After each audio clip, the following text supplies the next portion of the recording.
दोस्तों, रमजान का मुबारक महीना शुरू हो चुका है और साथ ही इसी महीने की 14 तारीख को हिंदुओं का एक बड़ा त्योहार होली भी है। और इसी दिन यानी कि 14 तारीख को ही रमजान मुबारक का जुमा भी है।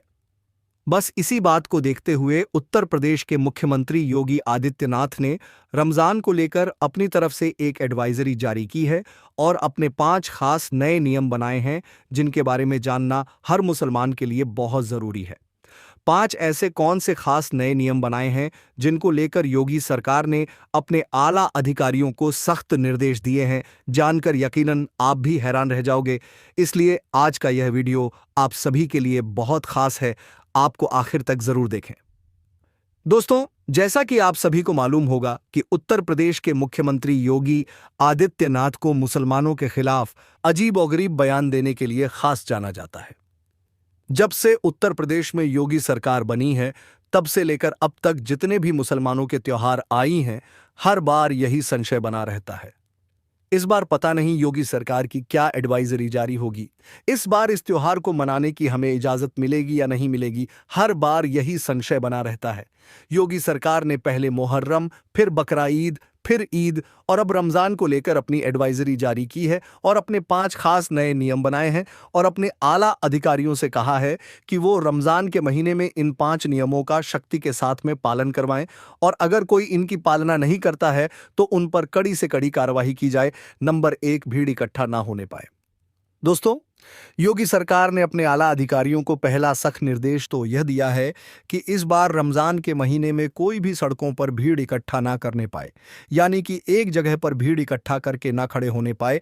और खास करके 14 मार्च 2025 के दिन इस बात का विशेष ध्यान रखा जाए, क्योंकि 14 मार्च के दिन हिंदुओं का बड़ा त्योहार होली भी है और साथ ही मुसलमानों की रमजान मुबारक का जुमा भी है, यानी कि 14 मार्च के दिन जुम्मा की नमाज भी पढ़ी जाएगी।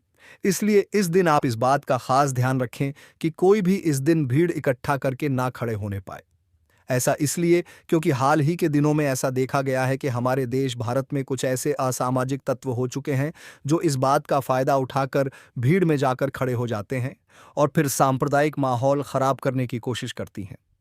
इसलिए योगी सरकार ने इस बार रमजान के महीने में अपने आला अधिकारियों को निर्देश दिए हैं कि वह संवेदनशील इलाकों में मॉनिटरिंग करना शुरू कर दें और माहौल खराब करने वालों को किसी भी हाल में बख्शा ना जाए, उन पर कड़ी से कड़ी कार्रवाई की जाए। हम आपको बता दें कि योगी सरकार का यह फरमान सुनकर पुलिस जगह जगह पर सतर्क हो चुकी है, यानी कि हमारे देश भारत में होली का त्योहार और रमजान शरीफ का जुम्मा शांति और भाईचारे के साथ मने। इसलिए पुलिस अब से ही अलर्ट हो चुकी है और संवेदनशील और अति संवेदनशील इलाकों में मॉनिटरिंग करनी भी शुरू कर दी है, क्योंकि इसके लिए योगी सरकार ने अपने आला अधिकारियों को सख्त निर्देश दिए हैं और कहा है कि वह इस बार रमजान के महीने में इस बात का सख्ती के साथ पालन करवाने की कोशिश करें। नंबर 2, लाउडस्पीकर की आवाज धीमी रखी जाए।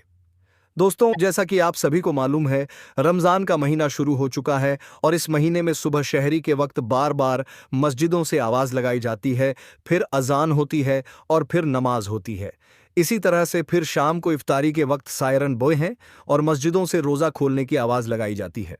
बस इसी बात को देखते हुए इस बार योगी सरकार ने एक एडवाइजरी जारी की है जिसमें अपने आला अधिकारियों को सख्त निर्देश दिए हैं कि जितने भी मस्जिदों के ऊपर लाउड स्पीकर लगे हुए हैं उनकी आवाज को धीमा रखा जाए, यानी कि किसी भी मस्जिद से लाउड स्पीकर में जोर जोर से ना बोला जाए और खास तौर से सुबह शहरी के वक्त बेवजह शोर शराबा ना किया जाए।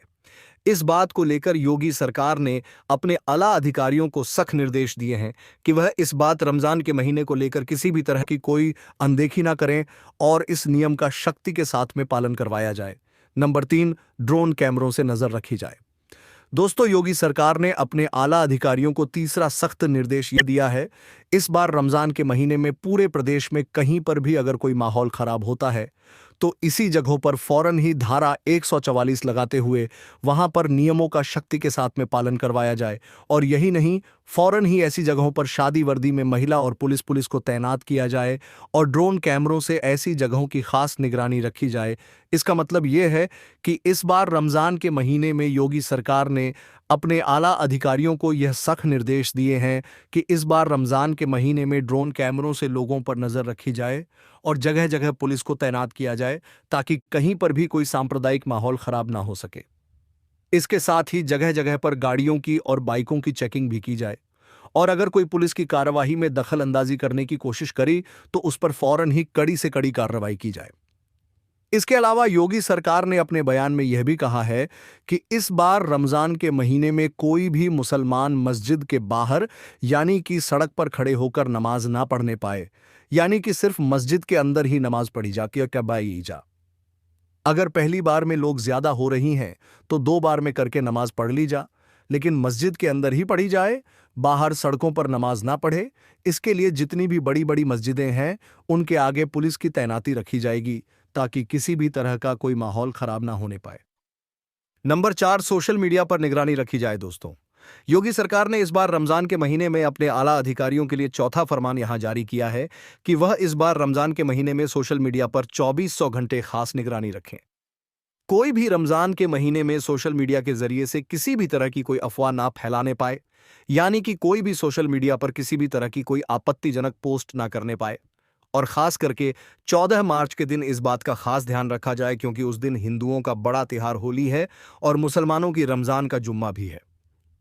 नंबर 5, धर्म गुरुओं से खास अपील भी की है। दोस्तों, इस बार रमजान के महीने को लेकर योगी सरकार ने मुस्लिम धर्म गुरुओं से भी खास अपील की है कि वह मुसलमानों को इस बारे में समझाएं। बस इसी बात को देखते हुए फिर लखनऊ में मौजूद इस्लामिक सेंटर ऑफ इंडिया के चेयरमैन और ईदगाह के मौलाना खालिद रशीद फिरंगी ने भी मुसलमानों के लिए एक एडवाइजरी जारी की है। मौलाना रशीद फिरंगी ने मुसलमानों से अपील की है कि आप रमज़ान के इस मुबारक महीने में नेक और अच्छे अच्छे काम करें और अपने लिए, अपने देश भारत की सलामती के लिए और आपसी भाईचारे के लिए अल्लाह ताला से दुआ करें। मौलाना रशीद फिरंगी ने यह भी कहा है कि रमज़ान के महीने में बड़े पैमाने पर रोज़ा इफ्तार पार्टियां रखी जाए, उनमें ख़ास तौर पर गरीबों को शामिल किया जाए और यही नहीं, अपने माल का जो हिस्सा है वह गरीबों में बांटा जाए। दोस्तों, याद रखिए, रमज़ान का महीना रहमतों और बरकतों वाला महीना है, इसलिए आप इस पाक महीने में अल्लाह ताला की खूब इबादत करें और नेक और अच्छे अच्छे काम करें। लेकिन इसके साथ ही आप इस महीने में कोई भी ऐसा वैसा काम ना करें जिसकी वजह से आपको या फिर आपकी कौम को किसी भी तरह की कोई परेशानी का सामना करना पड़े। इसलिए आप इस महीने में कोई भी गलत काम ना करें और इन 5 नियमों का आप शक्ति के साथ पालन करें।